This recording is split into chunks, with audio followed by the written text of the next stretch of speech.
Good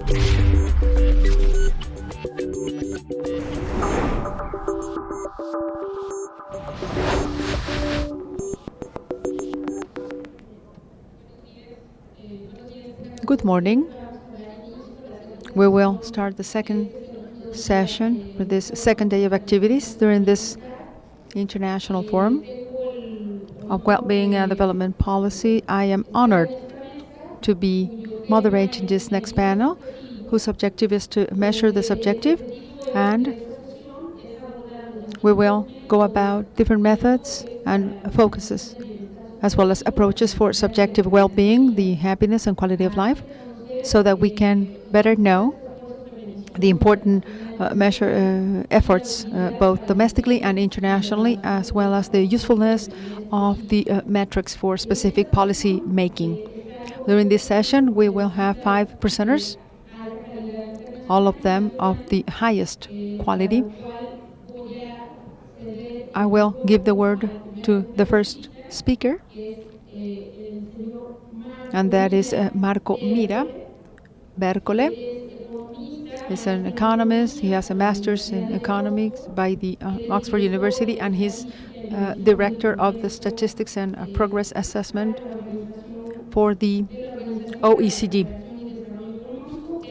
He's head of the Statistics Division at the OECD. Likewise, he's co-author of many books related to the topic and co-author of Alternative Measurements of Well-being. Later on, we will have Shoki Sakmo, who comes from Bhutan, and then Roberto Castellano from the UNAM, Gerardo Leiva from the INEGI, the National Institute of Geography and Statistics, and Esteban Calvo from Chile. He's a research professor. So, we will start with Marco Mira. Professor Marco Mira, please.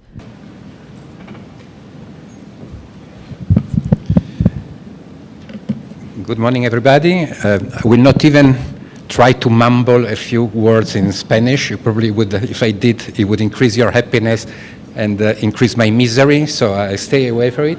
Let me just say that for me it's a great pleasure to be here, not only because the beautiful city, which is the first time that I visit, but also the first reason is that I have to say it is quite rare for me to participate to a meeting which see such a large gathering of interested and committed people. I'm not talking only of the speakers. We have an impressive lineup of experts, but the people in the room.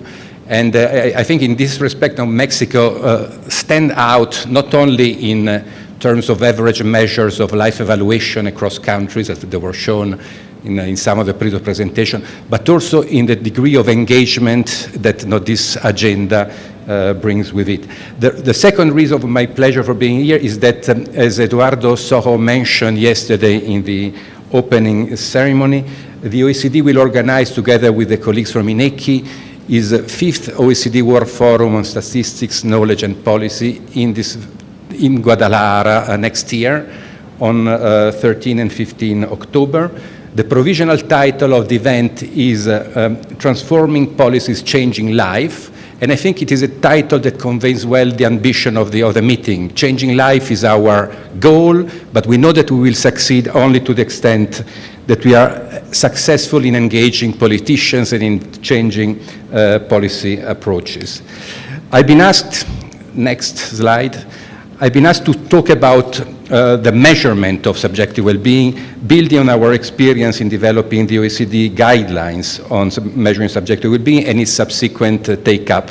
So my presentation has 3 parts. One is about how to measure, the second is about some of the open measurement issues, and the third is whether subjective well-being is all that matters. Next.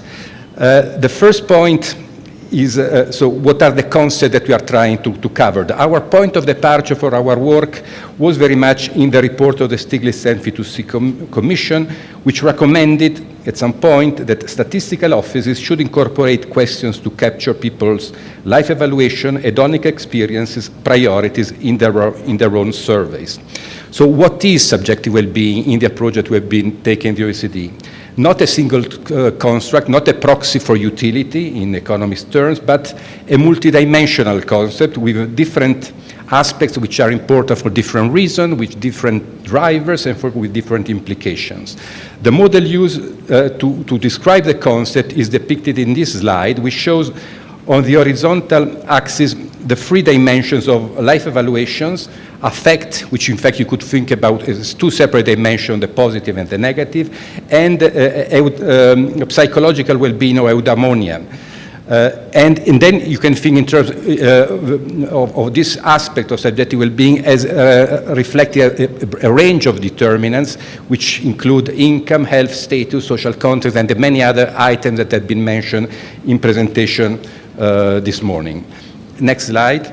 The context in which we started developing our guidelines, which are depicted in this in this slide, was that we wanted, as overall goal, to summarize what was known at that point and what was not, and to do so in a perspective that could be useful to inform the initiative of statistical offices. We wanted to provide information on good practice and propose the way forward, drawing on the larger literature that already exists on these items. Next, please. Hence, the goals of the guidelines that we put forward were to improve the quality of the measure collected by NSOs. Many NSOs, in fact, started collecting the measure of various aspects of subjective well-being, even a few weeks after the recommendation of the Stiglitz Commission was released. But we thought there was an important issue about improving the quality of those measures by providing best practice on the question wordings, on the survey design. There was an issue about improving the usefulness of the data that were collected by providing guidelines on frequency, survey vehicle covariates. There was an agenda about improving the comparability of those measures, establishing common concepts and classifications, and there was an important also for statistical offices to provide guidance on how best to report and use of those measures. Next, one of the important elements that was included in the guidelines were a set of prototype question modules, which were devised as a resource for statistical office rather than a straight jacket.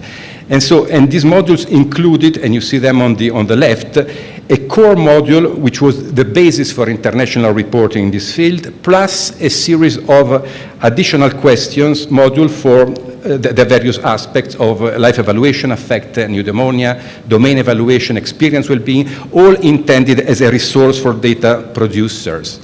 Next, the approach that we used to develop the module was a modular one, aware of the constraint that statistical offices typically typically confront. So we had, in the case of the tighter constraints, we suggested a single primary questions on life evaluation, which is listed.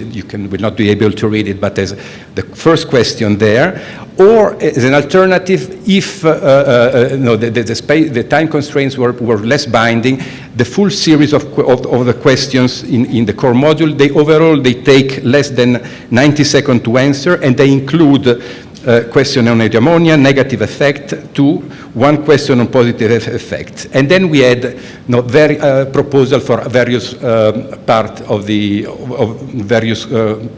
questionnaires.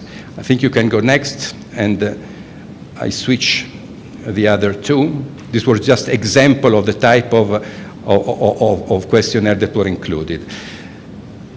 Next. The follow-up that statistical offices gave to our recommendation were, we have to say, quite impressive and probably went beyond our own expectations.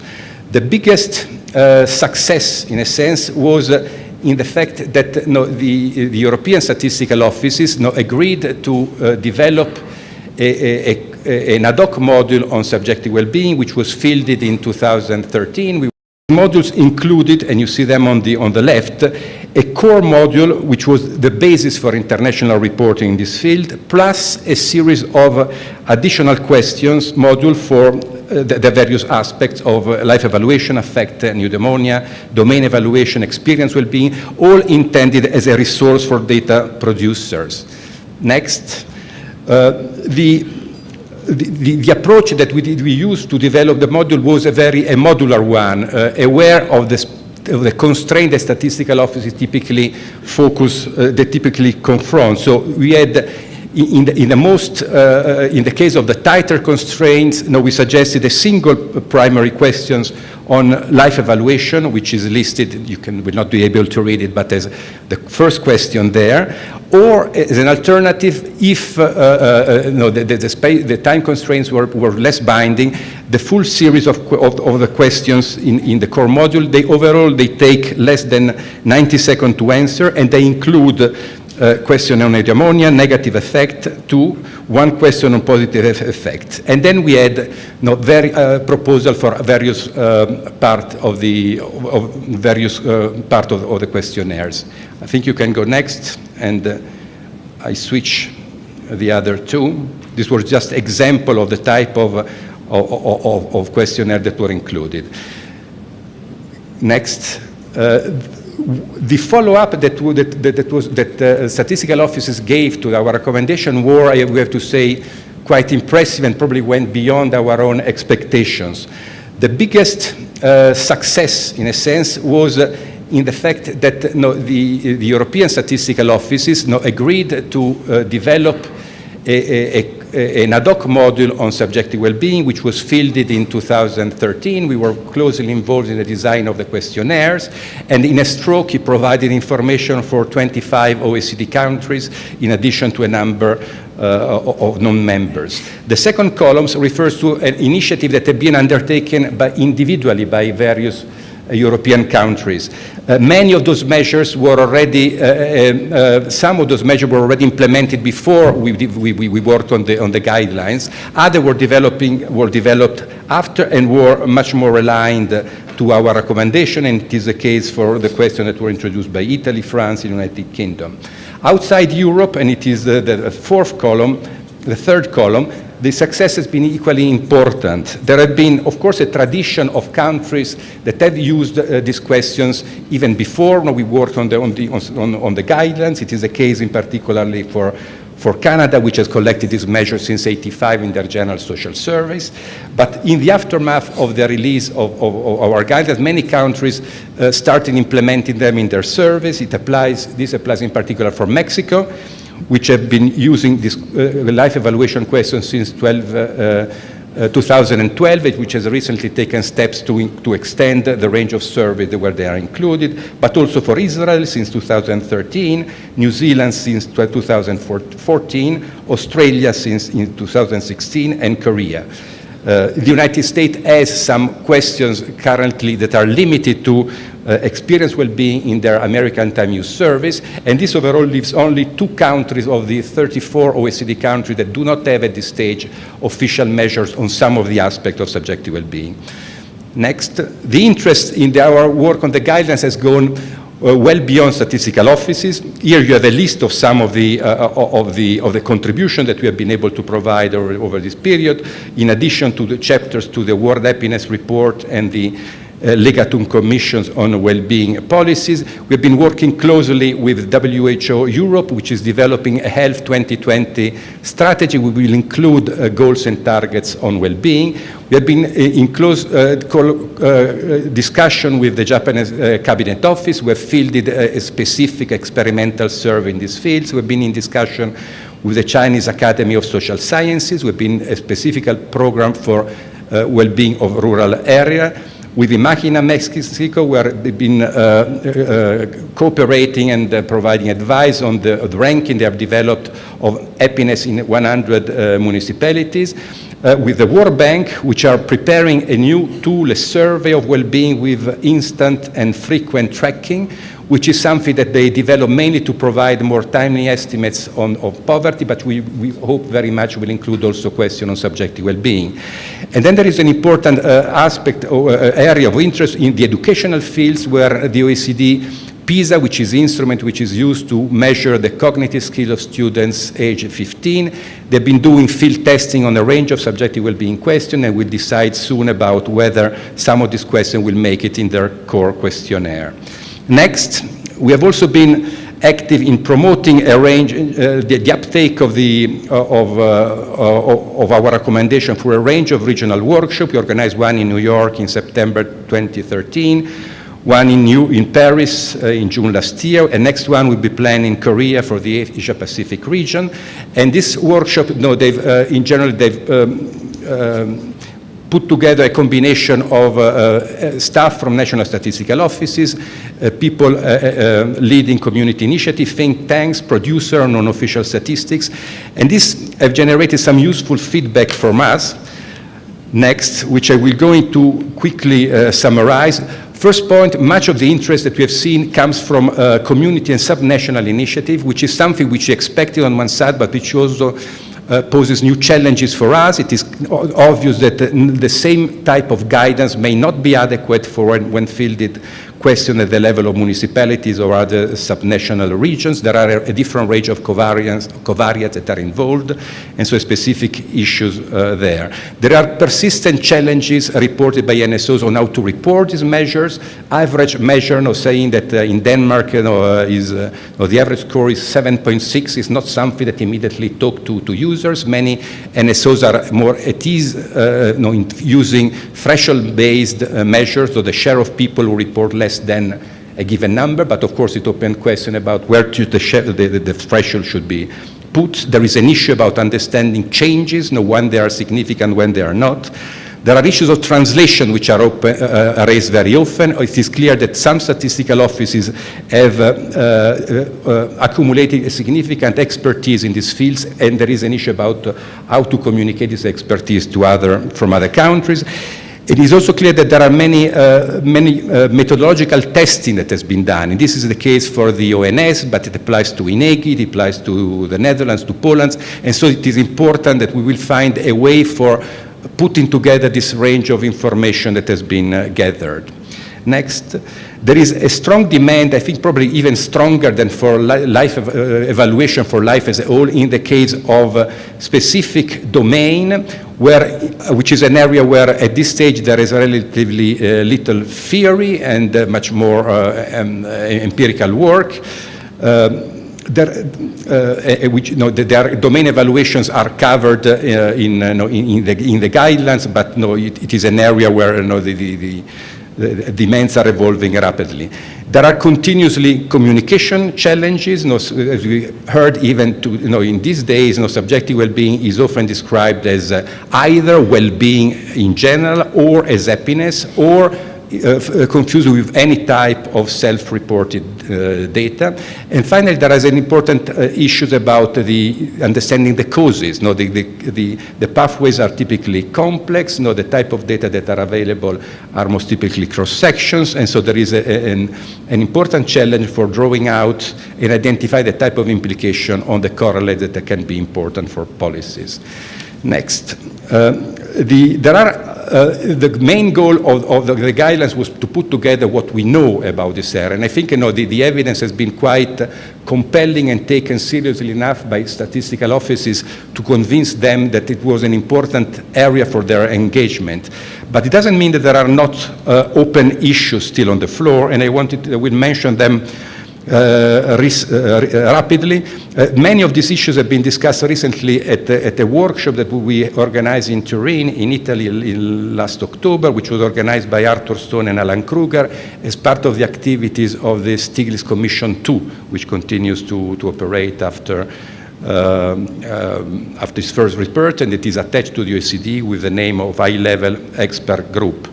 The first issue relates to the issue of eudaimonia, psychological well-being. As I mentioned, we included one question in the guidelines, but it's clear that much more research is needed in the field. There are, in fact, a cluster of concepts that are sometimes used under the terms, and they are quite heterogeneous among themselves. Optimism, engagement, flourishing. In some cases, you can think them about instruments. In some cases, you can think about them as drivers. This literature draws a lot from the research in psychology research, where it is not unusual that the batteries of 20 more questions are asked to very small samples. It's clear that in the case of population-wide surveys, this is not a suitable model, so we need to think about what is a minimal range of questions that can be asked. Next question, open issues, is about the multidimensionality of affect. One way of reducing the multidimensionality is to think in terms of the circumplex model developed by James Russell, where you can think about degrees of pleasantness on the horizontal axis and degrees of activation on the vertical, but still, and then place the various type of effects around those axes. But it's clear that the range of items is still many, and so there is an issue about what is a minimal core of question that should be included. The next open issue is about time frames and trade-off. Next slide.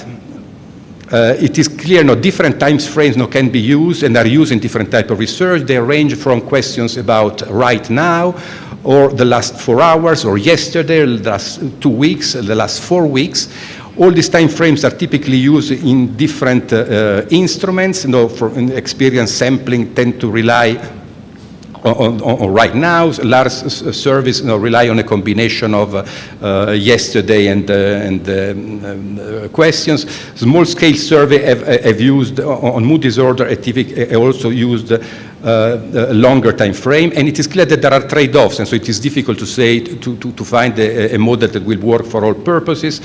Shorter time frames are in generally better in terms of minimizing the risk of recall biases. At the same time, the impact of random events is higher when the time frame is short. So we'll have these are issues that will require important further research. I skip this next slide and I go to which was about domain evaluation, and we mentioned it before. I go to the next one. The contextual effect, the context effect was something that was mentioned in the previous presentation, in the previous session. It is clear that it is something that is very important. Deaton has provided probably some of the best examples about how asking a question about a political calling question can significantly affect how people report about their life. It does so because of a priming effect. People are asked, because of this question, are asked to concentrate on a specific area, but it's also clear that these priming effects can work in different ways for different groups and for different type of questions. But somehow, these are all research that point to the importance of a careful design of the surveys. In the guidelines, we recommended that a question about subjective well-being should always ask first. This is obviously not always possible, but when it is not, there are an whole issue about thinking about introductory texts and buffers that can minimize this context effect. The next slide is about the cultural comparability, which is something, again, which has been mentioned in previous representation. The general question is, what is the subjective well-being is capturing that other objective measures are not, and is what is captured policy relevant? One way of understanding this type of effects is if you simply, I don't have it on the slide, but if you simply plot the subjective well-being score of countries against objective measures for these of other dimensions of well-being, and you see that there are clearly cluster of countries that are beyond the confidence zone defined by these two variables. Latin American countries are typically score much higher than their in terms of subjective well-being than their objective circumstances would suggest. Some countries in continental Europe have the opposite patterns. What is the interpretation of these differences is hard to say. Is it because the subjective well-being measure captures something that objective variable do not? Is it simply that that people are interpreting in different way the response scale? These are some of the questions that are currently on the floor. In terms of moving forward, this was, okay, you can go to the next. This is some out of the discussion that we had in Turin. There would be 4 points that I would like to highlight from my own perspective. One first element was that there was a sense that it's important to build on current foundations. And it was important to avoid changing the international guidelines that exist before sufficient experience had accumulated. The second element was that statistical offices have much to contribute to this research because they can systematically apply some of this or the methodological testing to in large-scale sample that I've referred earlier. A third element was that it was important to nurture consensus on what we do, what we know, and international collaborations on what we don't. And the final point is about practical issues that are important when considering implementing changes to existing service. The issue is not simply the one of devising an ideal survey question, but always the one of confronting trade-off. What are the losses in terms of temporal comparability that are implied when you introduce a new survey question, and when a new survey question needs to be is better enough to justify the changes. The last part of my presentation, and I will go very quickly on this, was the question about is subjective well-being all that matter, and is an issue that came up earlier in some of the presentation. From our perspective, the answer is no. Now, what we have argued is that subjective well-being we don't think of it as a proxy of utility, with everything else just being a determinant of it.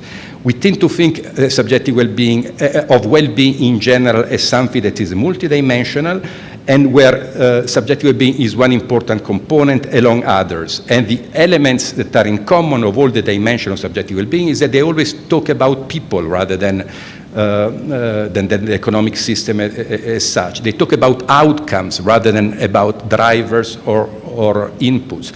They talk about averages and inequalities. Both are important. Some of the presentation, I think it was yesterday, where they draw to the work of Wilkinson and on the importance of income inequalities for average outcomes in many others well-being dimensions. But inequalities in all these other well-being dimensions are the issues that should be investigated. So we are arguing that the element should be both about objective and subjective dimension, and it should be about thinking about today and tomorrow. Something that we put forward when we talk about the framework that underpins our work is that the dimensions are presented as universal, but which is something that in a sense, it is something that is sometimes challenging as a point to make, because I know often we are typically confronted with the argument that well-being is just a concern for the rich country, that your stomach has to be full before you start thinking about friends, relationship, and meaning in life. We addressed some of this question in a paper that was released this week, that was prepared by Alistair McGregor and some colleagues of the OECD, which looks at measuring well-being and progress for countries at different levels of development. And there were a number of conclusions I wanted to convey to you. The first conclusion was that none of the dimensions in the OECD framework could be qualified as irrelevant for less developed countries. It would be paternalistic to do so, but I think it was a point that was important making. The second point, and is the next slide, is that when you look systematically at some of the authors and some of the literature that have tried to identify key ingredients of a full life, they are, whatever the methodological and the disciplinary perspective taken, the list of dimensions are very similar. It is the case for Martha Nussbaum's central capabilities, for Finney's basic reason for action.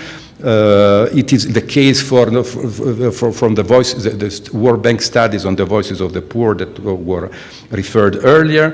It is also the case when you look at the broader literature on well-being, the Cummings quality of life categories, or even the work of Skidelsky that recently put forward a list of 6 basic goods for the good life. So whatever the methodological perspective, our conclusion was that the dimensions that are identified are very similar, which does not imply that you should not, my next slide, which you should not think of adapting the framework in specific context. It is clear that, for example, when you talk to the developing countries, income and wealth is something that many developing countries don't typically measure. Or conversely, the issue of consumption opportunity is important to all of them. It is typically approached through measure of consumption. Or when we think about on the quality of life dimensions, issues of vulnerability are typically very salient in countries that are less developed. The range of risks to which people are exposed are much broader. Issues about access to social protections have a role that do not have in OECD countries. So, and this is my last slide. If you go to the next one, how we are planning to use this framework. On one side, we are already undertaking a range of multidimensional country reviews in collaboration with our colleagues in the OECD Development Center. We have recently completed one for Uruguay. There are other plans for a number of Latin American countries, Costa Rica, Peru, Panama.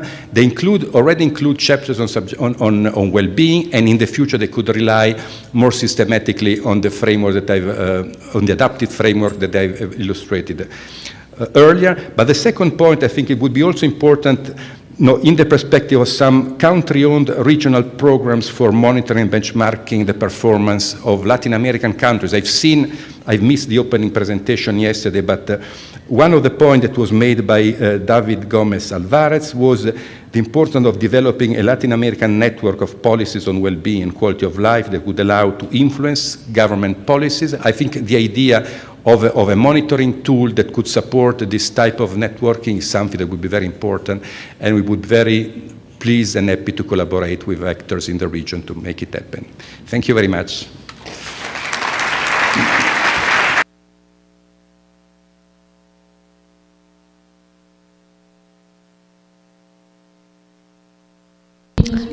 Thank you, Professor Mia. Next, we have contribution from Professor Shoki Sakmo.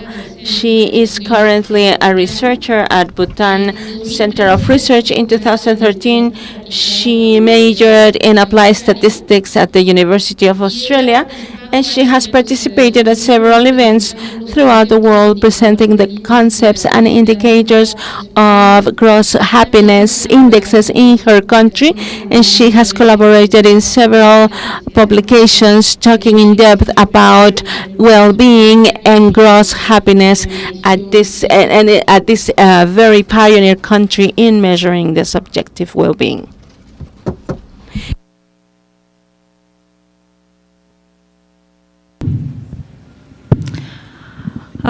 Good morning. First of all, I'd like to thank the organizers for the warm hospitality. I must admit that I've accepted this invitation without any false modesty, because this concept of gross national happiness, it reaches beyond me as an individual towards my country, Bhutan. We are deeply honored by the fact that the Secretariat of Planning, Administration and Planning and Administration of Jalisco have considered fit to recognize our development philosophy as a worthwhile concept to be shared with you today. Next slide, please. Next slide, yeah. So within this 20 minutes of presentation, I'll try my best to make the gathering here understand what gross national happiness is. And next one, yes. There are several ways through which we can understand the concept. Firstly is through the values that the concept inculcates. Secondly, through the goals that it strives to achieve. And thirdly, through the indicators that it uses to measure progress. And of course, finally, through the ways that it is practiced. Now, in terms of values, if you read literature on gross national happiness, then GNH at its core comprises of a set of values which promotes the basic idea that collective happiness of people and their well-being is the ultimate purpose of any governance. Now, Bhutan is the world's sole surviving Buddhist nation, and Buddhism, the Buddhist faith, has been flourishing in the country for centuries. And because of that, it has largely influenced and still continues to influence our values and our culture. So we like to believe that GNH to some extent shares similar values to Buddhism. You know, what kind of values? Values such as a holistic viewpoint. You know, as a development method, this holistic viewpoint attempts to integrate and encompass multiple dimensions of life rather than having a narrow focus on a single dimension's potential and possibilities. Values of maintaining a balance between non-material and material aspects, such as spirituality, culture, social capital, and so on. And of course, values of sustainability. From a GNH point of view, human knowledge, the quality of creativity, the quality of self-realization also represent development, and not only the quantity of goods and services we produce. And one of the ways to reach there is, of course, the rejection of material consumption beyond what is required for fulfillment. As I mentioned, another way of understanding the concept is through the goals, is in specifically understanding what it is striving to achieve. And the concept was coined by our fourth king in the early 1970s, when he proclaimed that the goal of governance is going to be, promoting happiness and well-being of people. And if you look back in history, during his reign, positive development was laid down in terms of corresponding laws and policies, be it our environment, our tourism policy, or our culture, and we enjoy the legacy now. Our fifth king, who was enthroned in 2006, he has actually again provided further stimulus to the concept. Currently, new institutional structures, decision-making processes that reflect values of GNH continue to grow in our country under his leadership. The country's planning commission, called Gross National Happiness Commission, was also reoriented to function as the apex for strategic planning in Bhutan. Now, the fourth king, besides believing in GNH, he also believed in public deliberation, public discussion, and through democracy and enlightened citizenship. And that is why Bhutan became a democratic, constitutional democracy in 2008. And the constitution, as you see in the slide, it describes the state and the government as having responsibilities to pursue conditions of happiness and well-being. So what conditions exactly? Well, conditions of having a good physical and mental health, conditions of being able to attain high spirituality, conditions for being able to get a good education, to live in a clean environment, a vibrant community, strong culture, conditions of, for being led by a good government, conditions to earn a decent standard of living, and of course the conditions to have a good work-life balance. And of course, yet another way of understanding the concept is through understanding how it is being measured. Now, in the early 2000s, under the command of the Royal Government of Bhutan, my office, Center for Bhutan Studies, was given this work to develop indicators for GNH. And the indicators were developed based on, public consultations, based on extensive consultation with experts, academicians, CSOs, government officials, and so on. It was also based on existing literature, and when developing those indicators, we try to incorporate as much values of GNH as possible. Now, in order to foster measurement of a holistic range of GNH values, we, like in most countries that we have heard in earlier presentations and yesterday's as well, we adopted a domain-based framework which actually classifies the concept into the 9 domains. And if you look at it, we have got some conventional domains such as living standard, health, education, which is being measured almost everywhere. But we also have non-conventional ones such as psychological well-being, which actually looks at life satisfaction index, or your positive and negative emotions, and so on. We also have indicate domains like culture and community vitality, or time use for that matter.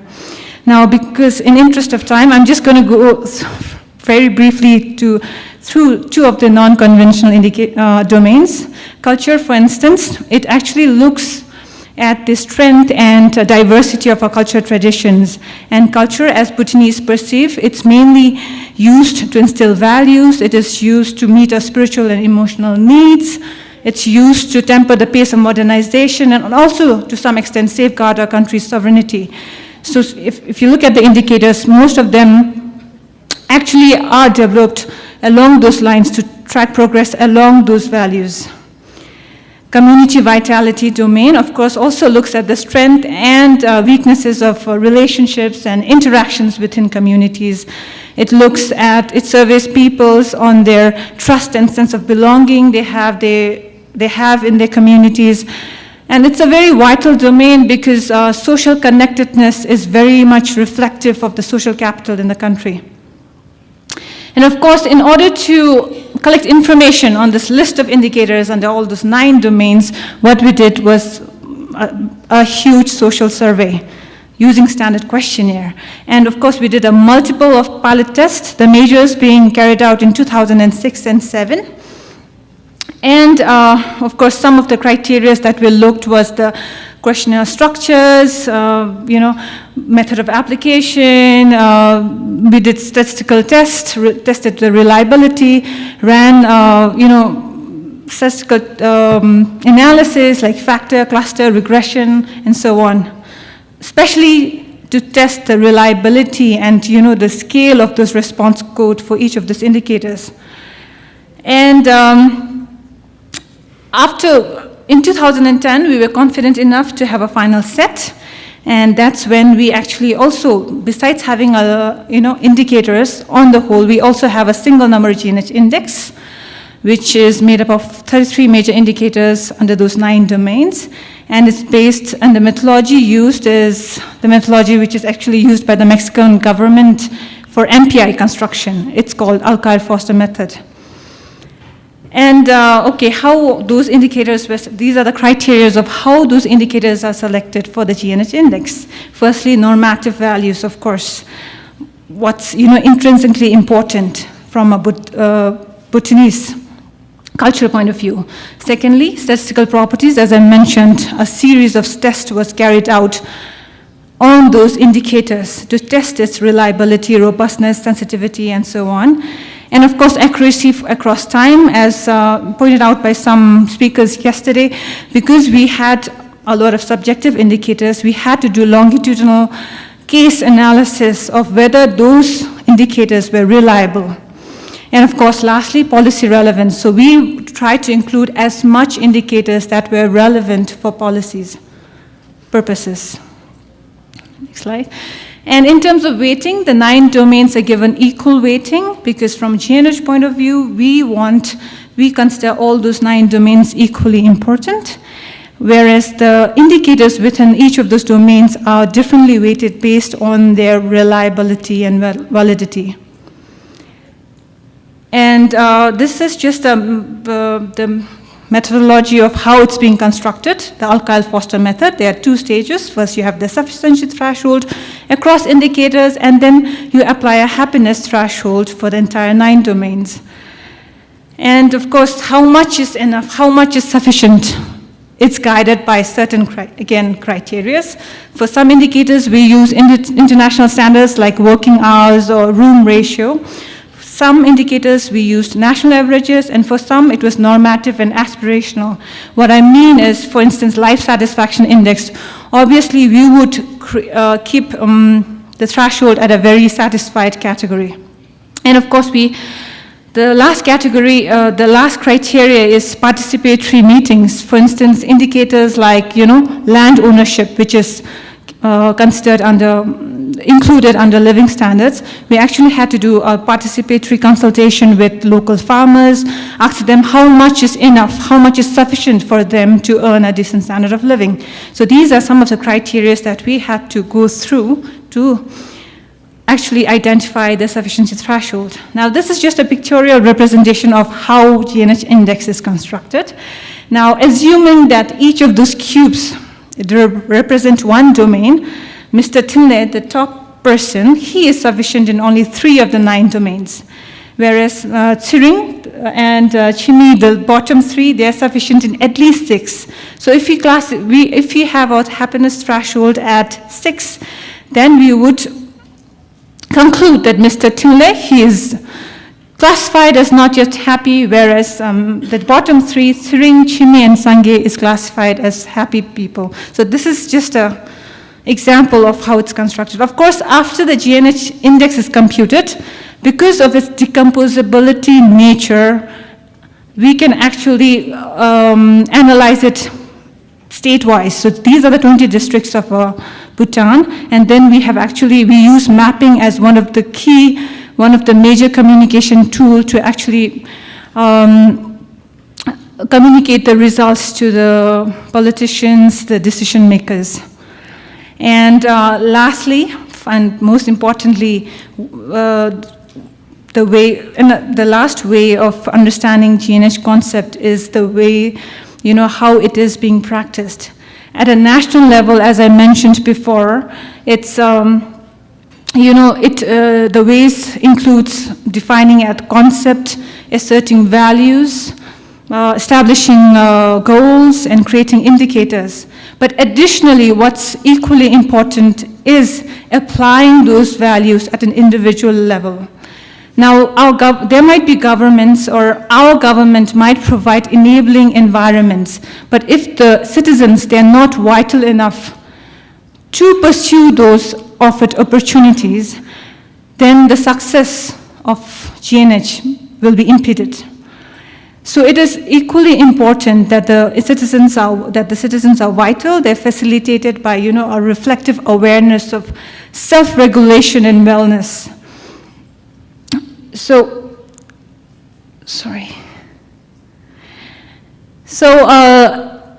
as John Halliwell said yesterday, it's very important to have that public enthusiasm, that motivation in place, and to take that extra step to, create a happiness garden, like Mike said yesterday as well. So at the end of the day, achieving GNH or any other developmental concept of well-being and happiness not only requires the right policies, but also requires the right patterns of living. And we know that GNH or any other developmental, alternative developmental approach is always going to be a challenge. But what should be clear right from the start, that the government must pursue not only the material aspects, but along with it, the non-material aspects, the non-material dimensions of life.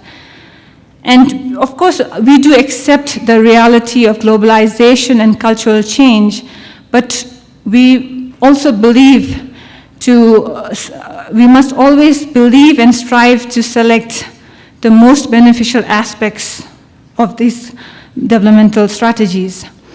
And to sum up, I would just like to say that there's a groundswell of similar works being carried out elsewhere, addressing this needed change of understanding or viewing or measuring progress. And forums such as these, they not only enable, but they also pressurize to some extent the decision makers and the politicians in trying to create policies that honors these values and better meet the needs of the communities they serve. So with this, I'd like to conclude my presentation. And on the slide there, I have information on a conference that my center is going to be organizing next year in November. And I'd like to extend invitations to all the speakers and the participants here. The address of the conference coordinator is on the slide. Thank you so much for your attention.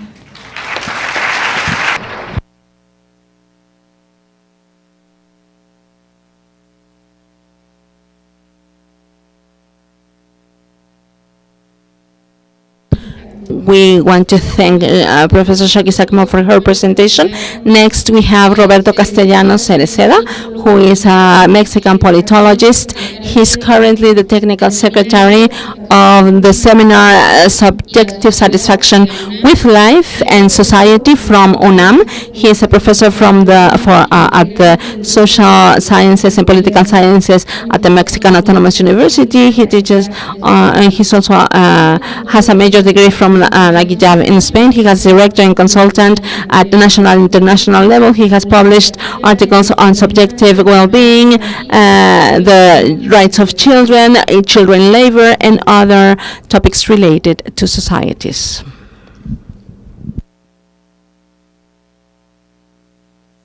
Good morning.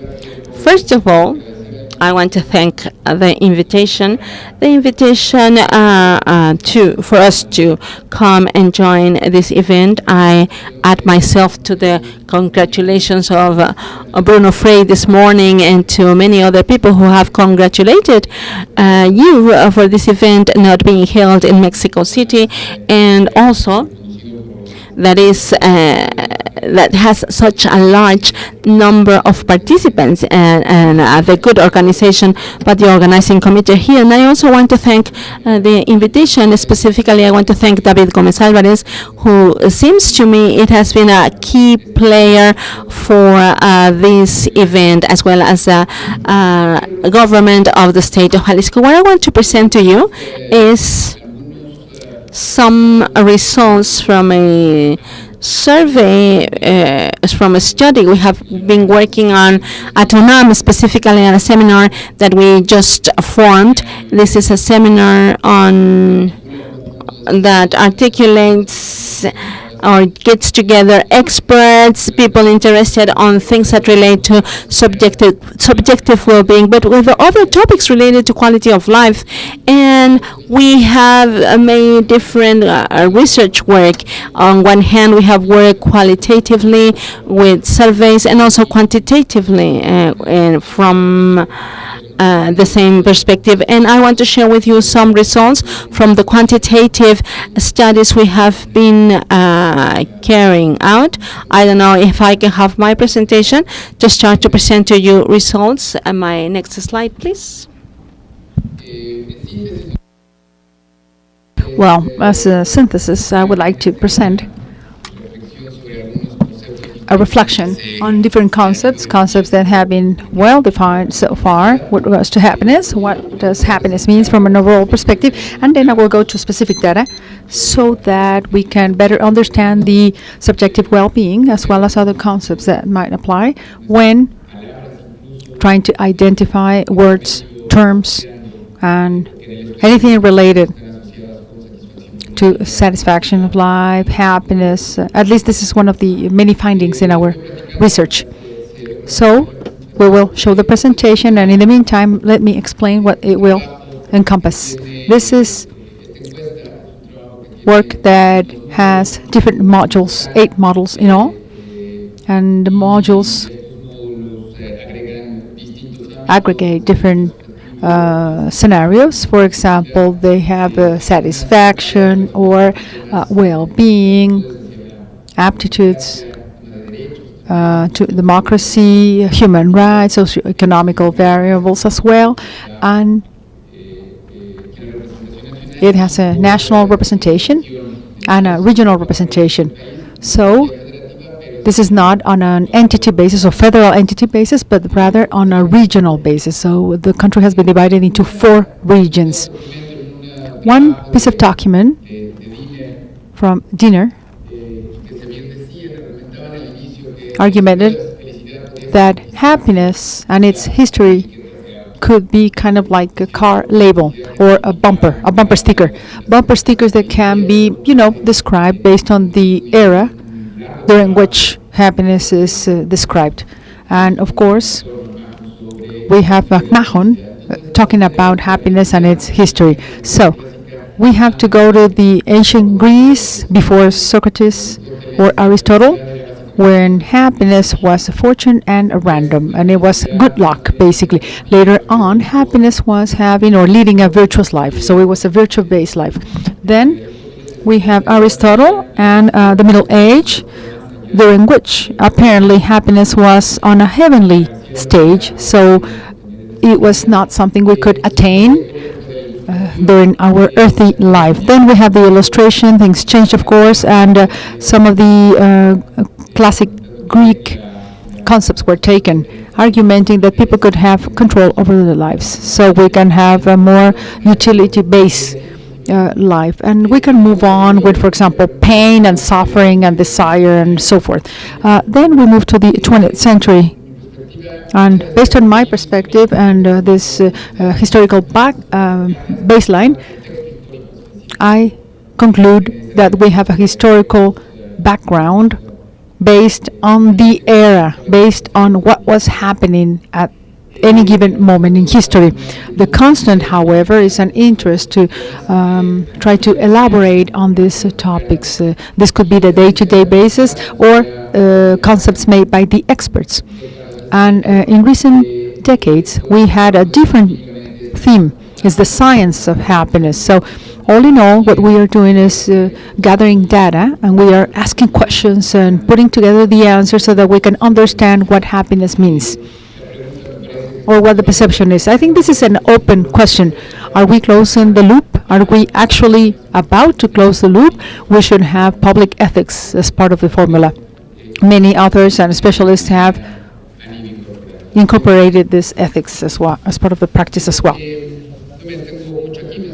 I'm not going to elaborate on this next slide, but this is basically referring to what we have done at the UNAM. This is the Mexican National Autonomous University in Mexico City, in a co-joint effort with Saviso, trying to find a collective effort for measuring the subjective well-being. We, of course, also see into public policies. We have open dialogues with useful information so that when decisions are made, they are based on said these public policies.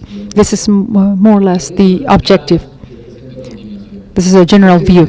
Next, we have the tests and how the subjective well-being can be measured up on one variable or one commonly used variable, so that we can approach to the most accurate pseudemonic concept or subjective well-being is the freedom to decide, having the freedom to decide. Nationwide, we have data that is 8.4%, and the distribution, as you can notice on screen, is concentrated on the 8 to 10 rank. However, the population is not neglectable. We have 1 out of 8 people that feel that they are not satisfied with life. Only 1 out of 8. Now, the next question is about happiness. Results, however, are very similar to the previous graph. The average is exactly the same, and the distribution is pretty similar. In fact, this is nationwide. This is the outcome, I insist. And the next question has to do with freedom, how free people feel to decide on their own lives. Apparently, on this question, we do have a decrease, 1 percent point, 1.6, and the distribution is somehow towards the lowest ranking position. So 1 out of 3 people do not consider themselves to have freedom to decide, or very little freedom to decide. Next measurement has a totally different approach. This is the affective balance or effective equilibrium. During the year 2012, the INEGI, the National Bureau of Geography and Statistics, worked on this same scenario. And as you can notice, out of the 6 options or 6 types of emotions that are presented to the interviewee, half practically said that they had 2 affective emotions the previous week, but it's not neglectable to understand that we have almost 17% of positive answers, so 1 out of 6 people that says that had no positive emotion whatsoever the previous week to the question, to the survey. Another question has to do with the evaluation, how satisfied people are with themselves. This is another approach as to try to find out how satisfied people feel about their lives. Now, the interviewee is taken back to his or her own experience, how he or she feels. Now, the result is pretty similar to what we got on the life satisfaction index. As a matter of fact, we have percentages that are similar as well, percentages and distribution. Once again, we have a concentration on the highest rank. Results account for 40% of people that are fully satisfied with themselves, and that's precisely where the highest life satisfaction is also attained. This next graph shows what the three aspects are more important from their perspective, so that their satisfaction with life or about life could be increased. Here we find the first data that is repeated over and over, and that is income, health status, family relationships. Then we have the next item, which is the government support. But basically, as a conclusion, the most important piece of data is that income is important, but it's not the only one, and there's a relationship connection also that's important. Obviously, the overall health status is always important for overall satisfaction, vital satisfaction. Very briefly, I would like to explain the following. What we normally ask the interviewees is what questions they relate to happiness and life. And we wanted them to express three different words, and the dominating word is first and foremost family for life satisfaction as well as happiness. Maybe more so in happiness, but it's predominant in both. So family, it's important, with which the well-being, the subjective well-being and happiness are connected all the time. Then we have joy of life, which is important in both concepts. And finally, we have a combination of these colors. It's for example, aspects that have to do with accomplishments or fulfillment. They are associated with satisfaction of life. There's evidence with that regard. And when we talk about happiness, love is highly connected, the word love per se. There's some other words, of course, that are present here and there, but these are the three most important ones. So family, love, joy, and accomplishment. This is the semantics. This next graph shows an aggregated information related to the previous words on the slide before. However, we are theoretically trying to explain or to graph how we can understand the subjective well-being from a hedonic perspective. Of course, now we have joy, pleasures, and words that are connected to this type of aspects, hedonism, and eudaimonic words as well.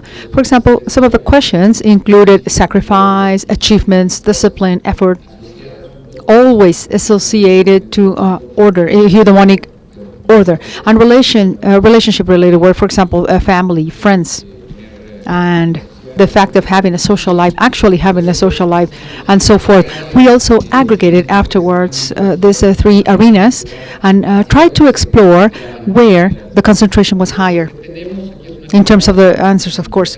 And we have a comparison when it comes to life satisfaction and happiness. And in those specific areas, we noticed that hedonic or hedonism-based words have a higher predominance, higher concentrations. Especially when it comes to happiness, we have hedonic words that are present all the time, 62%. The first word that comes to mind related to happiness, and then 42% for joy of life. Oh, I'm sorry, satisfaction of life. And then the words that have to do with a relation-based terminology are second, more connected to the idea or the concept of happiness. And finally, we have words that are eudaimonic, and they are present, of course, but they are more connected to satisfaction, vital satisfaction or life satisfaction. We also worked on a basic very simple, straightforward trial or test to see how this could be understood from an empirical standpoint, the subjective well-being measures, especially life satisfaction, happiness, freedom to decide, and or freedom of choice. And a fourth one that we are adding, and that is the question that has to do with how satisfied the person is with him or herself. Not satisfied with life, but him or herself. So once again, we see a reiterated value as presented in the bibliographical references.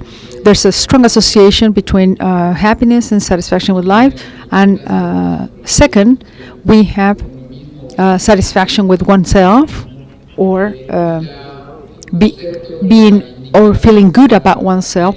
And the less associated concept here is freedom to decide or freedom of choice, which is an important piece of data. We do believe that we need to see more into this specific area, the freedom to decide concept.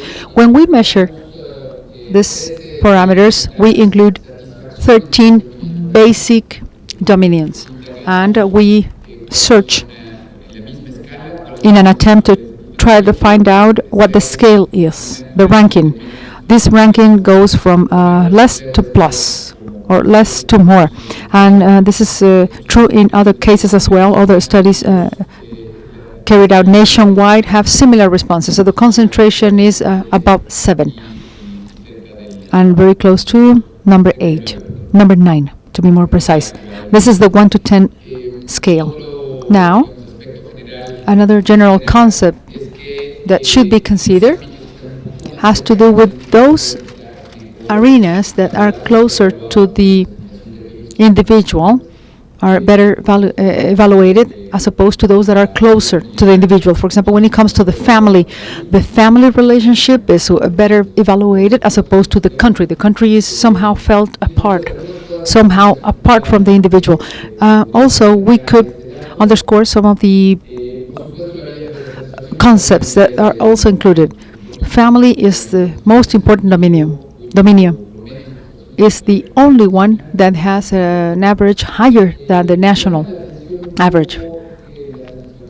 It's interesting to see that satisfaction with friends is not in the higher position or ranked higher. One of the characteristics of this type of survey has to do with the inclusion of some questions. So once we ask what the level of satisfaction is, we always ask how satisfied the person is with specific regards of those areas, kind of like breaking down information on the first question, so that we can better understand what modulate or what is behind the level of satisfaction that is being reported in the first question. We of course have a rationale that has to do with relationships, material aspects, or affective type of liaisons, or eudaimonic or transcendental concepts. So based on that logic, we selected this criteria with the corresponding results and the options for the interviewees. And this is the data. I have gathered that information. I'm not presenting that today. However, part of this process is to go behind the scenes, if you will, trying to understand what is happening behind the answer, so that we can better understand what's happening. It's interesting to understand that education of individuals is not well ranked. This could give us the impression that maybe based on what we heard this morning, people might want to have a higher education. They know of its importance, and they might want to have a higher level of education. And we have to consider that the average scholar level is 8 or 9 years of study. That will include elementary school and junior high school. So we understand why the answer is so. Next, I have the information. I'm not presenting the matrix, however, so that I don't confuse you on this regard. What's important here is to understand life satisfaction and satisfaction with different arenas or dominions, and that's empirical. Interesting information takes us back to affective life and the satisfaction with affective life, which is of course, expected. And when it comes to the economics or the economic life, it's not in a highly ranked position, but it's of course important. It's not neglectable. And we understand how connected the social life and the friends are, and the work and the current condition of the individual is also highly connected.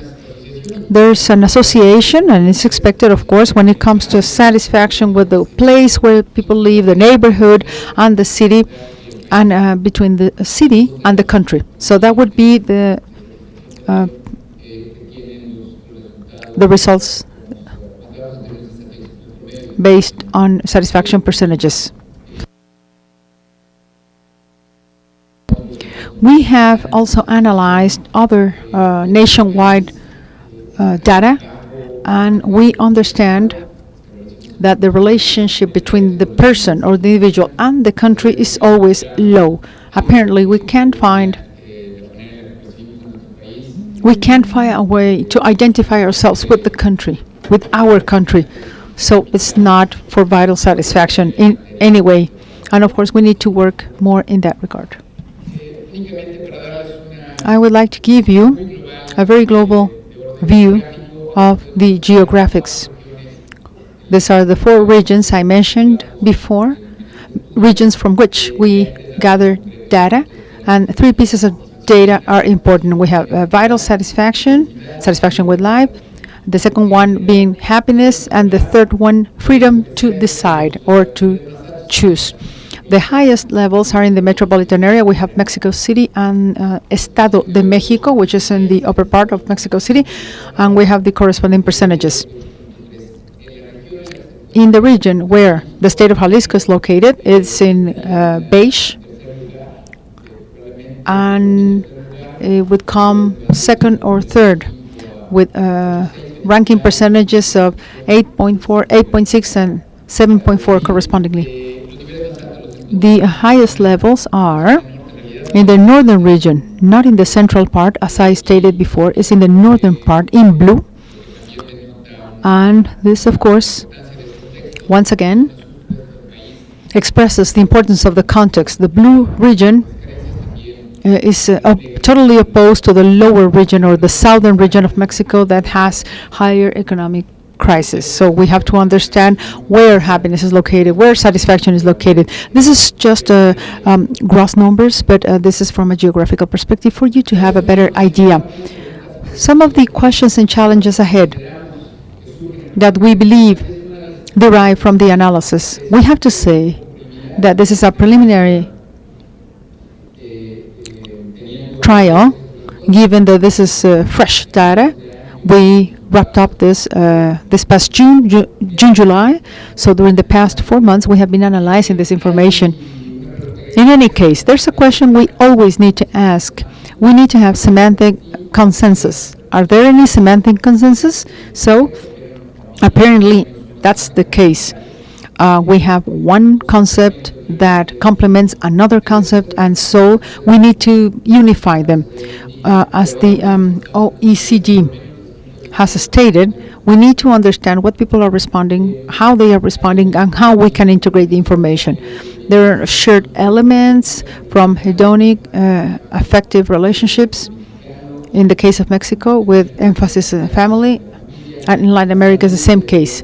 Health is an important factor to consider as well.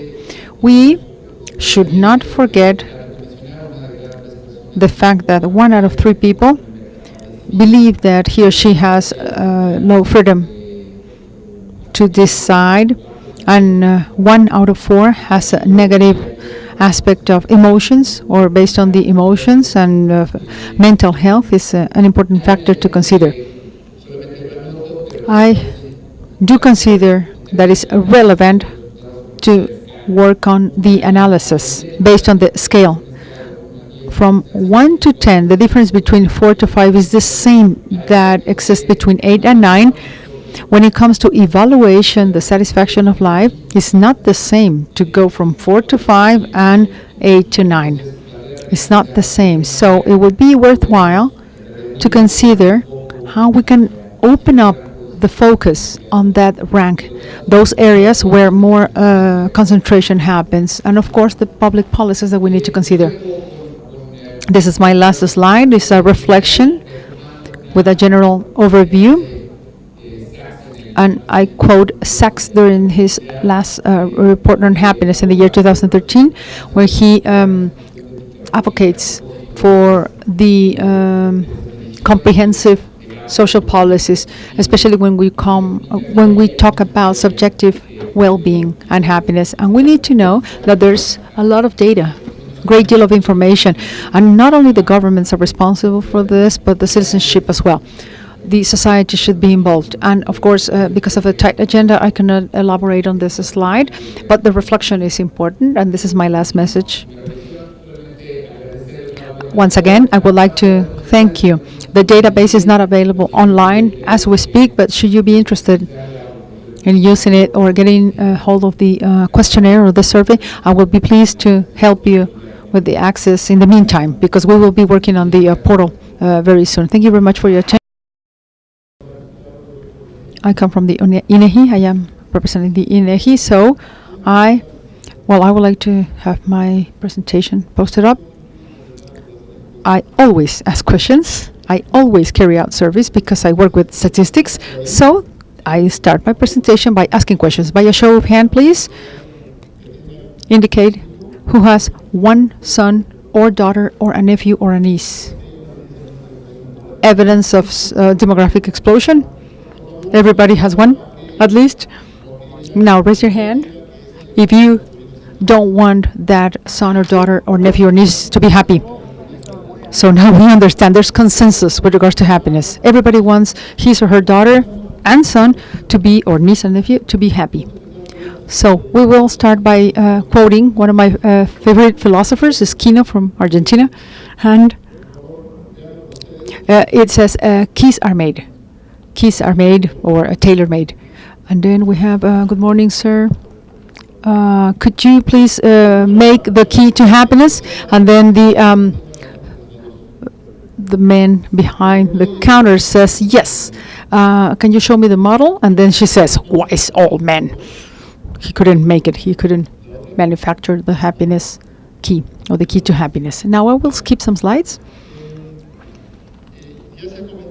And well, actually, this information has been commented on before. At the INEGI, we started measuring up the subjective well-being as part of the strategical agenda, the portfolio that we have ahead of us. In the year 2012, for instance, we started working on experimental tasks, and this is a module that is a higher breadth because of the national survey on household expenditure. And this was interesting because we didn't have to spend additional money because we had already had the survey. We had already had the survey, so we just added some questions, and we were trying to convince many people that it was well worth it to carry out this type of surveys.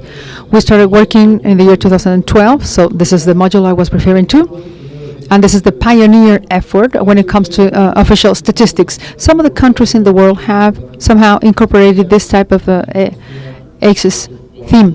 Mexico is added up to those efforts and those countries. We, of course, follow the OECD's guidelines, as Mr. Marco Mira stated before. Mexico is part of this OECD's guidelines for questionings. We, of course, base ourselves on other surveys and other sources.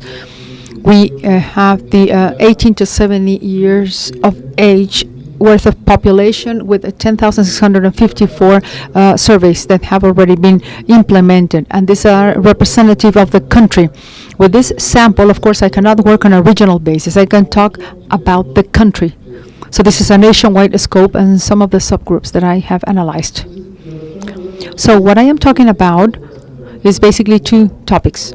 First and foremost, we talk about the assessment or evaluation, which are cognitive, the life satisfaction and happiness. And then we have affection or emotions. We have two positive ones, to be happy or joyful, which is positive, or resting, quiet, relaxed, and two negative ones. One is angry or upset, and the other one which is sad. And then we have the positive and the negative representing different emotions and feelings. How do we ask questions? Well, this is the format. There's no anesthesia. We just ask the question. So from 0 to 10, how satisfied you are with your life? So 0 is not satisfied at all, and 10% is absolutely satisfied. Next. When we ask about affections or emotions, once again, we have the ranking from 0 to 10. How happy you felt yesterday, how quiet or peaceful you felt yesterday, how angry you felt yesterday, and how sad you felt yesterday. If you notice, these evaluations make us reflect on our lives and make us think about emotions. And emotions are very short term. For example, we're talking about one day ahead. One day before. Simple as that. Next question. Raise your hand if you feel that you are happier. Women are happier than men. Minority. Who think that men are happier than women? Same answer. Next. According to our 2012 survey, it's basically the same. We have male and female with very similar percentages. For example, satisfaction and happiness, and the corresponding responses. This is affective balance. Do you remember we had 2 positive ones and 2 negative ones? Well, we graphed them out, and with an algebra formulation, we calculated the maximum level. So +1 is the maximum and 0 is negative. If we had the negative values in the maximum level and the positive on the black line, well, the indicator will be turned around. So here we found out that Mexicans are at 0.5. So if we were to scale up from 0, it would be the 3rd step. Some psychologists say that 3-to-1 ratio of positive versus negative emotions goes in accordance to a healthy psychological life. So on average, we're doing okay. However, the national average also has people that go below the line, well below, and also well above it. Once again, we see this pie chart regarding the life satisfaction. In blue, we see unsatisfied, 4.8%. Little satisfied or mildly satisfied, 11.8 in green. Then we have moderately satisfied, 36.1, and satisfied, 47.3. So check the numbers, please. It's the weight is on the yellow part and the satisfied. So red and yellow. When we translate this into millions of people, we're talking about millions. So this is not neglectable. This is quite relevant statistically.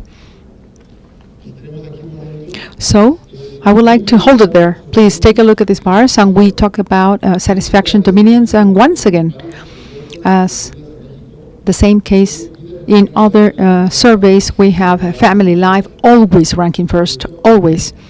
No, go back, please. We have to stay here for a minute. Also, we have autonomy, health, and effective life, which always rank high. Now, the ones that go below the line, we have the economic situation, which is not a surprise to anybody. Then we have the country. We can love our country, but we do expect more from the country. So it ranks low. Available time. Many people in Mexico work 2 shifts or maybe 2 different jobs. So they can complement the income, the family income. So we are talking about 2-3 aspects that have to do with public policies. We have housing, the neighborhood, safety, education. All this is should be provided by the government. It's an external factor.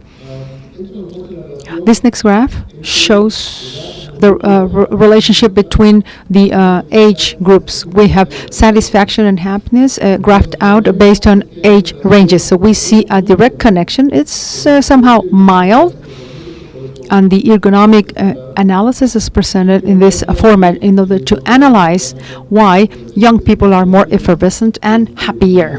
They are joyful in both vectors. When we get to the 45 to 59 age range, we are in the lowest part. The good news for you and myself is that there's a light ahead of us. There's a light at the end of the tunnel. So there's hope. There's hope. We are talking about the level of education or level of instruction, and for all those that have school-age children, you can take this back home and show this to your children and tell them what happens to their happiness if they go all the way to the PhD.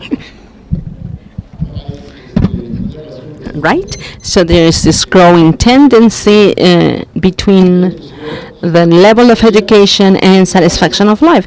However, when you get this in an econometric model and you consider status and other variables, this disappears. So this happens with the econometric model. I don't find any differences, and this is what is telling me is what lays behind the happiness is for those people, is for those who study more, make more money, and have a higher status.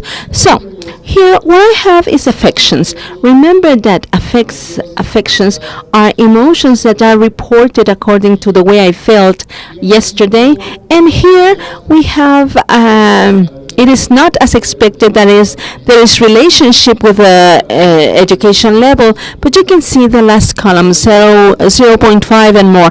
The probability to be 0.5 and more increments grows when I go from the levels of population. There is association at the short term emotions and the education level of people. And marital status. Here, the sentence says, I am not happy, but I have a husband. So this is a play, a theater play that was they were showing at Mexico City. I found this advertised and I cut it and paste it, and by this I can conclude. With this I can conclude my presentation. But let's see what the statistics say about marital status and happiness. And what we have is this: those who have made a decision, it seems to be that it is exactly the same being married or being single. Would it be? Those who are about to get married and make that decision can base their decision on statistics. That is my advice. So, and then we have other situations like people who live together without being married, and then those people who have split. And we know that single people are normally younger, married people are older, single people are happier, younger people are happier because they are young, independently from being married or not. And one more? Well, no, one behind over there. So these figures that appear on the columns, by the base of the columns, tell us where these are ranked. Once I am able to control this econometrically, so the thing is that ranked number one, the happiest person is being married, either legally or not, people who live with somebody else, or one of the experts around me called it the blanket effect. The blanket effect. And then we have being single or a widow or widower, then split or separated or divorced. And then we have this, and this has to do with activity condition, and here we find very interesting things. And we have non-economically controlled figures. We have a student or people who are out of the job systems, means being happier. If you are busy with the household, you are happy, and those people who are employed or people who are searching for a job, they are the last in this chart. And I am interested specifically on the ratio between people who are employed and unemployed. Being unemployed is worse than being employed, but if econometrically we give them the money that they would be sending if they were, that they would be making if they worked, and Bruno Free told us already. Normally, for other countries, you might find that there is unemployment with money, with income, but here in Mexico we don't find that. So what we get to see is that once I give money, I set money econometrically to this person that is unemployed, once they get income without work, the only thing that I am searching is how happy I am in regards to my life with or without employment, there's no difference in there. So this seems to indicate that we, in general, we Mexicans, have jobs that are good for us to eat, but not to self-realization. And then a ratio between income and happiness, the same as we did with the survey on expenditure. We used per capita expense. We used these amounts, these 5 divisions for expense, and we grouped this, and we could see there is a positive relation in regards to life satisfaction and happiness. But you can see the blue bar. The blue bar says low satisfaction to life, 0 to 5, and the probability of having between 0 and 5 reduces drastically when I move from bar to bar, from the lower status to the upper status. And having this as a probability, the more I increase my income, it goes up slower. And this is something we have heard so many times in this lecture. Poverty buys unhappiness, but wealth not necessarily will buy happiness. There are other things that intervene in enriching high subjective well-being. So I'm going to skip this one as well. Religion, I put it with a question mark and a plus sign. This seems interesting to me, but I have very little time. What we did over here is that we flipped the coin, and what I'm showing you here is, and the horizontal axis, I'm showing educational level from the lowest to the highest. This is related to expenditure. So for those people who are the same age, more or less, and that belong to the same socioeconomical status, what we have is reports of a non-happy childhood and non-happy adolescence, and then we have happy and unhappy. Then we have the happiest childhood and adolescence. If you notice, the probability for you to get high academic achievements based on your gender, your age group, and economic status is going to be larger if you had happy childhood and adolescence. And it is the same for the next. You are going to see, or practically the educational level that you might have is going to increase if you consider higher socio-economic status. This is what we are going to see next, and this is the second group of bars. And once again, happier childhood and adolescence will get you the probability to achieve more academically. And then here we can see the same group of bars. So here we have what I wanted to express next. So, since we have 2 ways of considering well-being here, one it is cognitive and the other is emotional. I have satisfaction with life with the cognitive, and vertically I have emotional balance. And then I have a set of geometrical figures here that give me the average of well-being at both dimensions of these subgroups of population. The black cross or the dotted line, horizontal dotted line, gives me the average of effective, and then the other one, the vertical, gives me the satisfaction of life. If I am to the right and above the black X, I'm better than the average. But if I am below and to the left, I'm worse than the national average. So, those who report alcoholism in their at home, they are below. But if the addiction existing there is to other substances, we get to see this. And here for happiness during childhood, we have this, and then another one, and another one, and another one. So here we get to see different circumstances of happiness during childhood, and events as having lost a dear one And here we can see that this is more deterioration in happiness for those people who have lost a child compared to losing a parent or a friend. And discrimination. Here we have, in our survey, we have a list of 10 elements of discrimination. If one is crossed, it counts as discrimination. We have not maltreatment from discrimination and above here. But what happens if there is discrimination? Then you're down below. And here, when you have this subjective well-being, I can see the impact of that might not relate to the GDP, but that clearly affects the level of life. And better opportunities for education than what the parents had. This has a little to do with what Enrique Cardenas told us a while ago.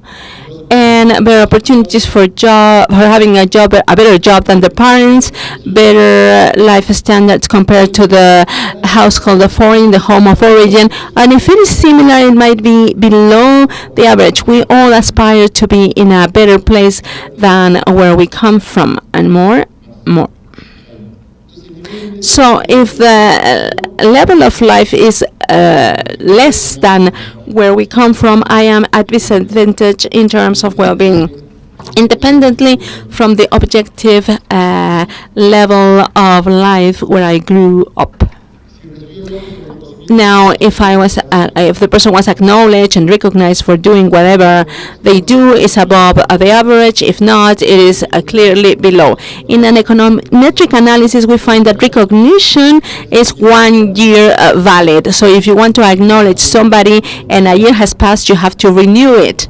You have to make it valid again. Next, and nobody in the family with severe diseases. Let's skip this one. Faster, please. So let's stop here. On the right, at the right on top, I am above the national average. That yellow triangle, those in this group are people who claim never having needed help to address some their income issues, to fill their income, and they are very clearly situated here on top. But if they lose their harvest, or they lose their business, or if they lose their job and they need support to complete their income, they are below the national average. So, and this is something that seems very interesting to me, because one of the questions we are often made about is how do Mexicans answer the way they answer in regards to happiness, with by being so poor and by being so insecure. And those who have this very nearby, they express less or lower levels of well-being than the rest. We see people who have relatives at jail, people who have relatives missing, or people who have been robbed or are threatened by an unknown person, or a physical attack from an unknown person. I'm about to close. And this triangle that you see down below at the bottom, if they have suffered from physical aggression from somebody they live with. So once again, using these metrics along with the traditional metrics help us understand the reality we're living at in a better way.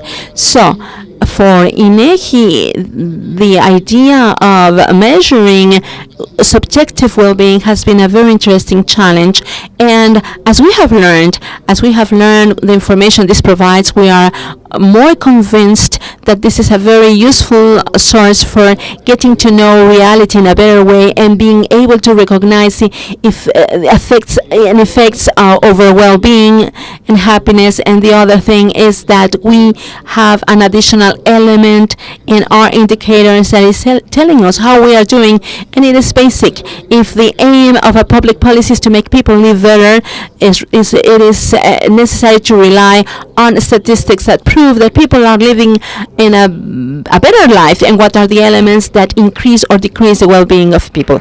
Thank you for your attention.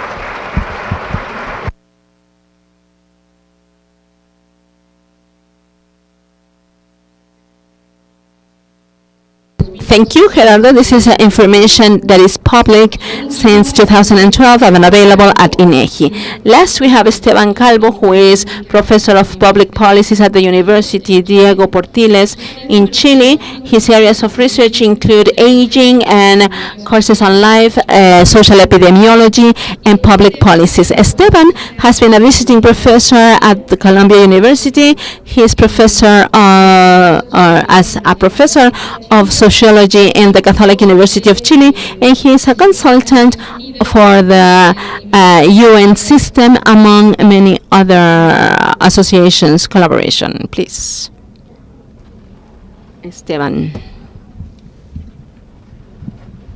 Calvo.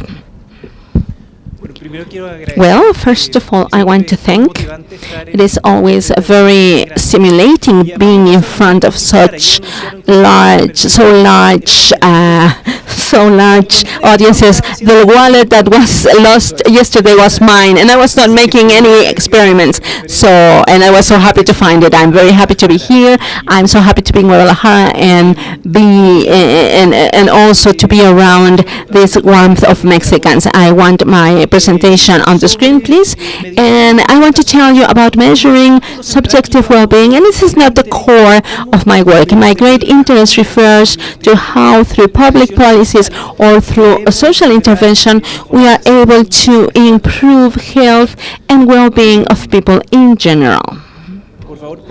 So please, if we can have my presentation, I will tell you in the meantime. What I will tell you about is a very specific tool. I was thinking about presenting a revision on how to measure well-being and what works and what doesn't work. But for your well-being, I'm happy I didn't do it because Marco's presentation dealt with the same topics. So what I will do now is to center myself in a specific methodology that is undergoing development. And more than telling you what I know, what we know, I will tell you about the innovations and what we expect to learn, what questions we have now. This is a tool available online and that you can use that we have called I make service while I draw. Because it's the same questions as always. We are not innovating in the kind of questions, but we are innovating the way people answer. Instead of answering through words and numbers, they are going to answer by drawing, by painting or drawing, and you will be able to see this after my presentation. And this methodology, what it allows us to do, if I have my first slide, we can see my first slide. This is one of the graphics that people would draw. And this methodology helps us gathering information, processing this information, and having a view of it.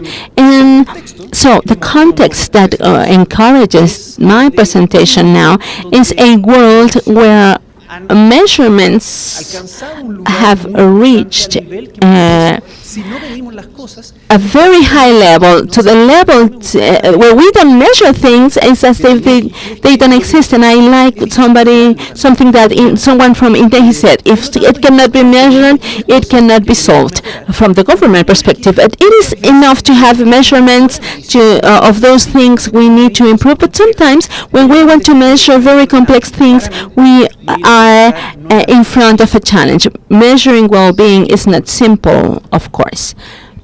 So, as I was telling you, this methodology is called I survey by drawing about well-being, and this is a methodology that allows us to gather and express information about the people, and it transforms complex data into simple information that can be easily read. I'm working with a person who is a graphic designer. Her name is in the first slide. I come from a very different area. I'm a sociologist. I have worked with epidemiology, but lately I have worked with public policies, and this was born as a design project mostly, as an artistic project mostly, but we saw it can be very easily applied to the survey world, and we started from well-being, but now it's getting expanded to other topics. So I want to acknowledge, and I should have said this from the beginning, the co-author, who is Manuela Garreton, who shares the intellectual property of everything I'm presenting to you now. My next slide, please.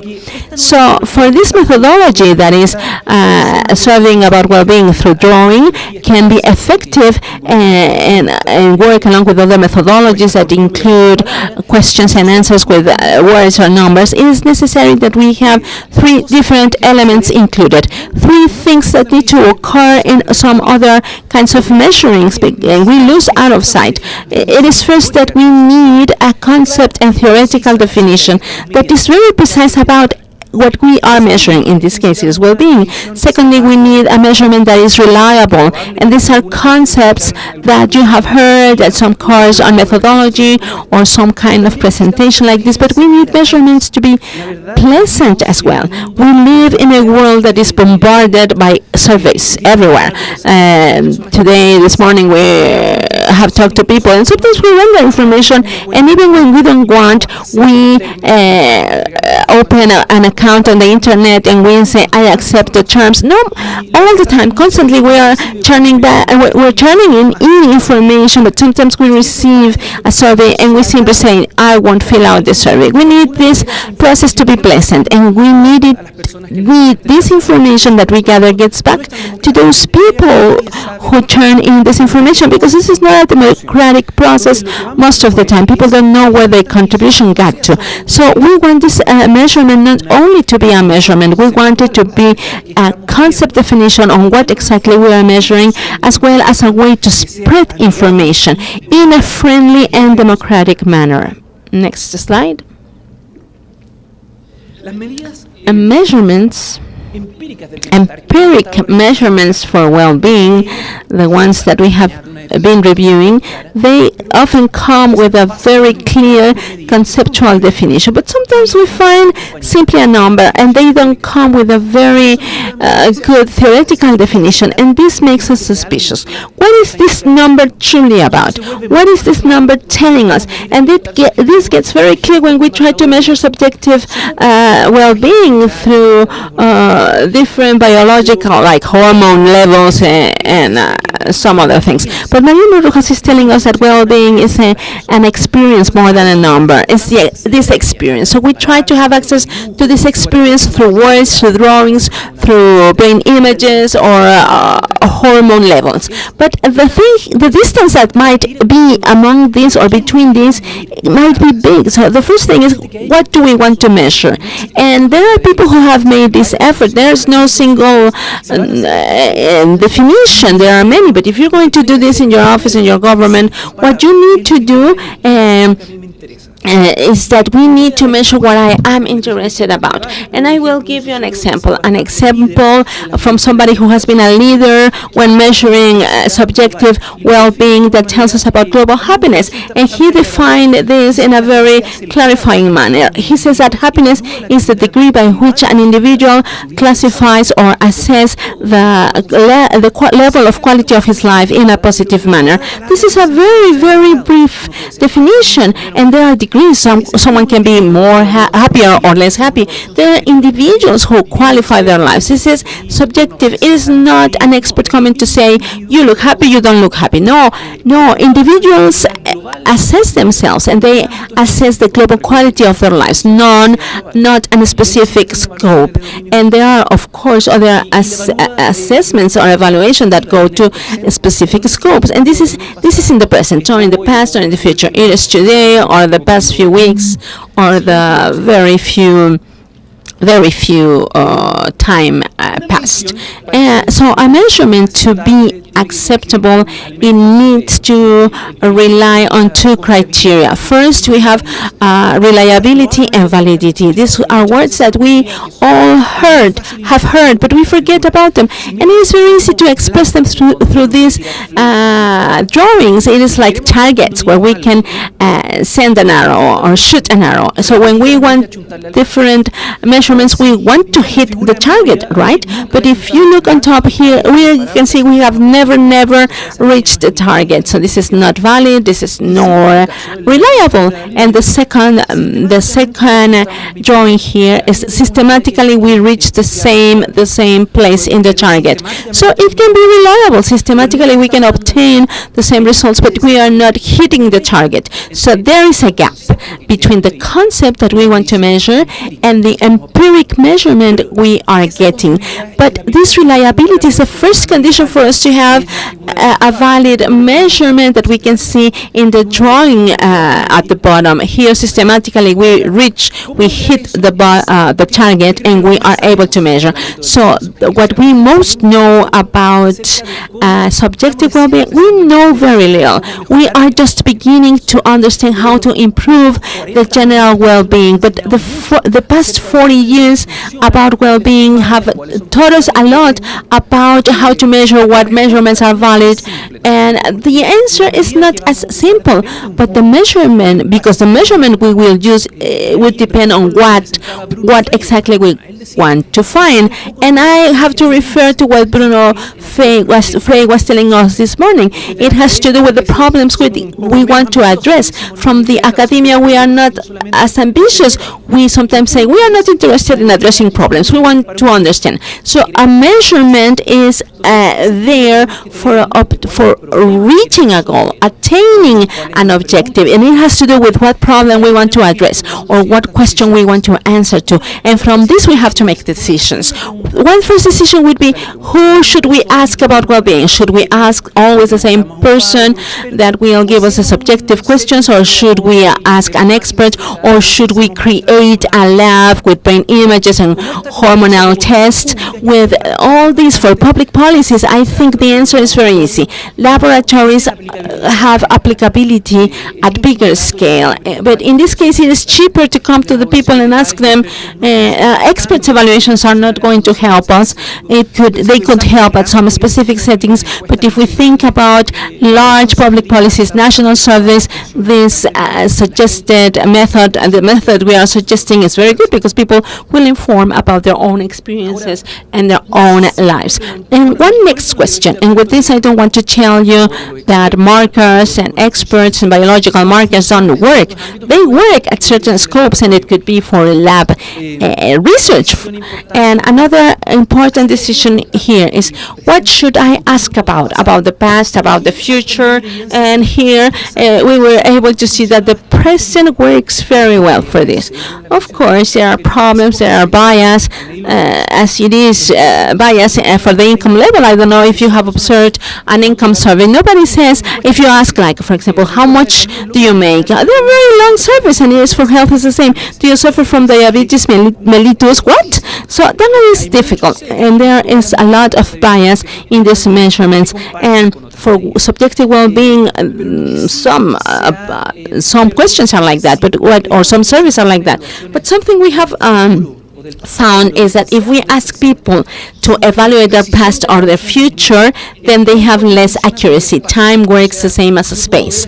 I can see people by the end of this room, but I don't get to see the color of their eyes. If they approach me, I have better resolution and I can see them better.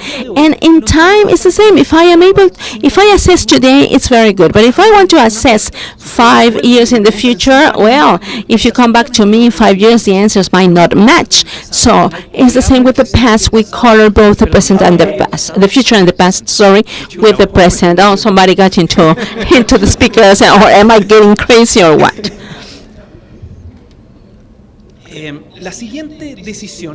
Next decision. Some interference, it seems. So the next is my past coming after me. So the next decision is if we assess the most stable or most transient aspects of life. And the thing is that we have no permanence here. We have no magical recipe for being happy from today on. But when we measure this, the moment we measure, we have to know exactly what we want to change. Because we make surveys on a yearly basis, we will never know. There are research results that prove that the moment when people are commuting from home to work. This is one of the unhappiest times in life, and also getting back from work to home. And this is something that we do on a normal basis if I ask what you're doing, but we have to make a decision on what kind of problems I want to address. If I ask, for example, and I give them some kind of device that on a hourly basis are going to get an alarm to tell me how happy they are, well, that is something that we have to do for long spans, long time, and this has to do with the problem we have to face. But also, if we want to use more cognitive or affective measurements, it's not always clear, and sometimes it is. Sometimes we can measure pain, for example, that doctors used. There is a very interesting experiment with colonoscopy, very painful examinations, and two groups have been surveyed, have been asked. In one examination, the kind of pain that patients suffer is very big, but at the end of the exam, they don't suffer as much pain. At the other test, they don't suffer as much during the test. It lasts less, and objectively, there's less pain.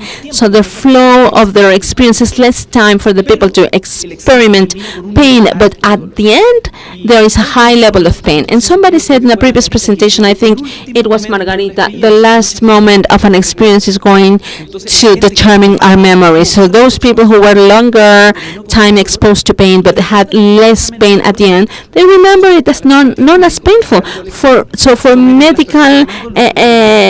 the medical standpoint, they subject the people to more pain at the beginning, not at the end, so they come back. Basically, that's the type of problem we always want to solve. We have the objective versus the subjective approach, and that has to do with the way life flows. If we were to evaluate positive versus negative, well, both are important. Of course, we always want to decrease the level of pain in the world, and probably everybody wants to increase well-being and happiness. However, these experiences coexist with one another. We know that there is no such thing as perfect. Everything is perfect. There's no rage. There's no hate. Of course, there's mixed emotions. As a matter of fact, throughout life, we have the ability, we generate this ability to cope with pain. We have a greater tolerance. So if we ask people to respond with words and numbers, or an opposite approach would be with drawings. Everything I just told you is something you are familiar with. You know what I am talking about. However, we have used so far words and numbers. They are boring.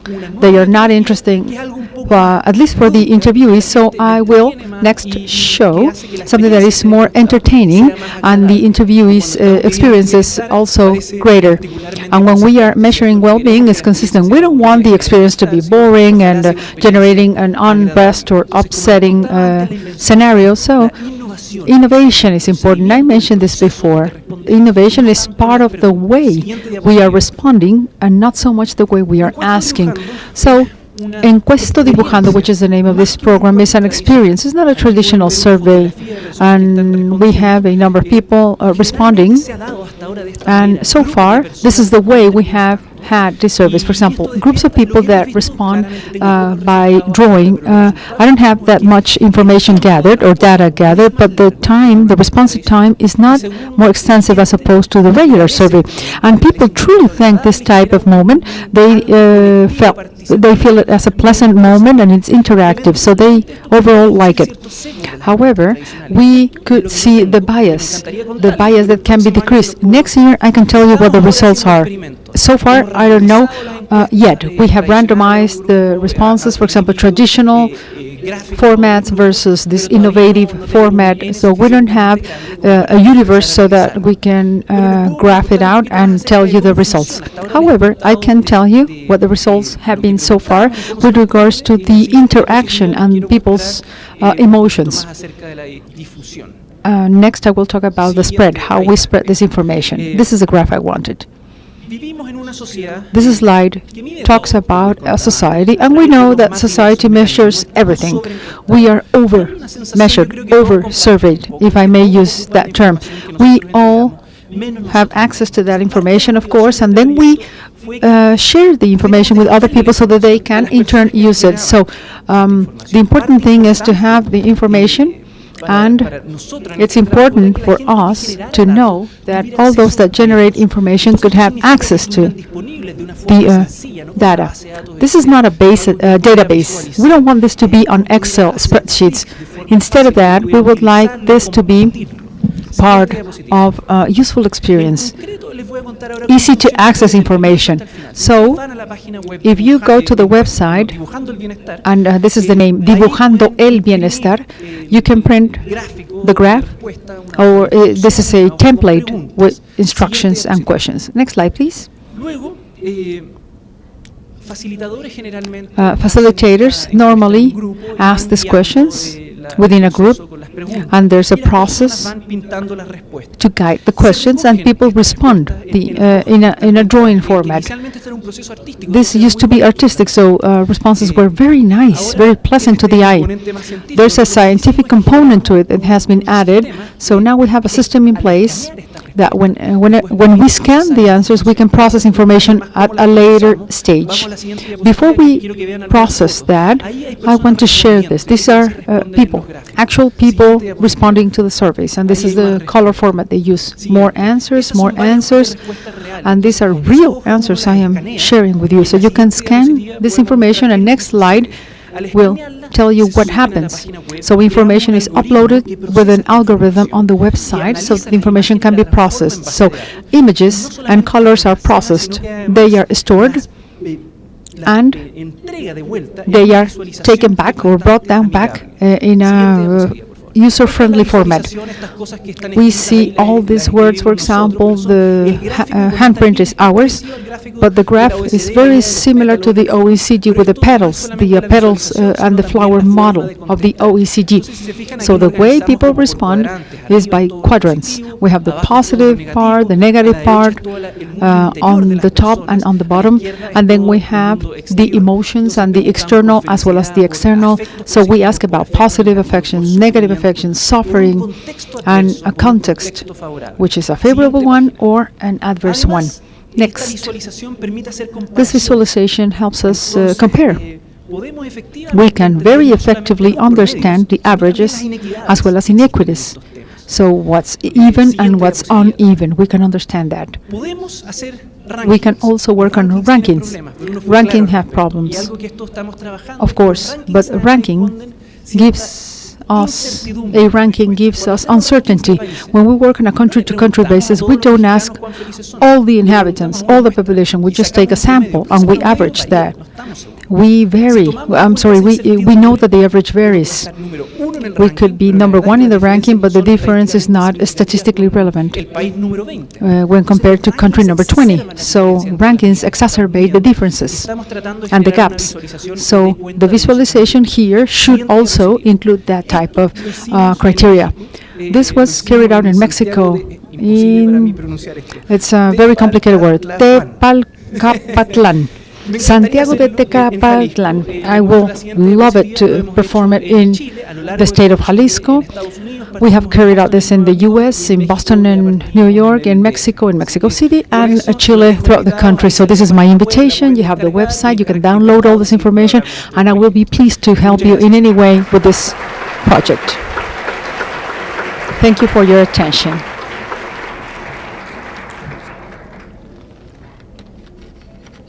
Thank you, Esteban. And time is a tyranny, so I apologize for the tight agenda. And I would like to thank the members of the panel for their very important presentations. And as a summary, we can conclude that metrics are important not only to know where we are and how we are doing, but furthermore, they serve as a guideline for the design of public policies as well as governance and the society to use said metrics. Without any doubt, all the information that was shared today will be used in the state of Jalisco when it comes to subjective well-being